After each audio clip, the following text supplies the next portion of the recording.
Həmişə biz bildirmişik ki, iki cür yanaşma var. Rəsmi yanaşma var və naturopatik yanaşma var. Rəsmi yanaşmada 3 üsuldur: cərrahiyyə, kimya, şua və bütün fikir yönəlibdir şişin yox olmasına. Hansısa yolla kəsmək, zəhərləmək ya yandırmaq. Bu lazımdır, amma bu müalicə deyil. Şişi kəsməklə proses yoxa çıxmır, şiş prosesi bədəndə. Yenidən yarana bilir, metastaz verə bilir, residiv verə bilir, təkrar baş verə bilir. Kökünü yığışdırmaq lazımdır. Rəsmi onkologiya kökünü bilmir, səbəbini bilmir. Naturopatik onkologiyada, doğru onkologiyada 500-dən çox üsul var.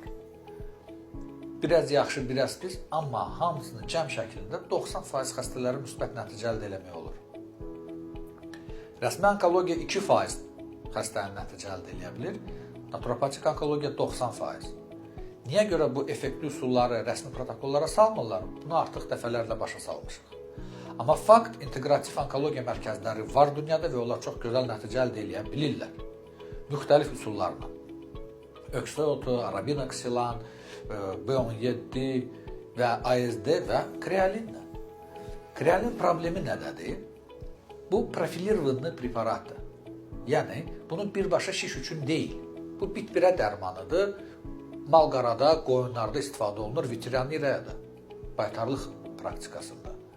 Belə preparatlar çox olubdur. Ümumiyyətlə, təbabət praktikasında çox belə olubdur ki, hansısa bir səbəbə görə dərman çıxardıblar, amma onun yan təsiri ya əlavə təsiri o qədər güclü və başqa sahədə olubdur ki, onu sonra profilaktika o birisi profilirovat ediblər.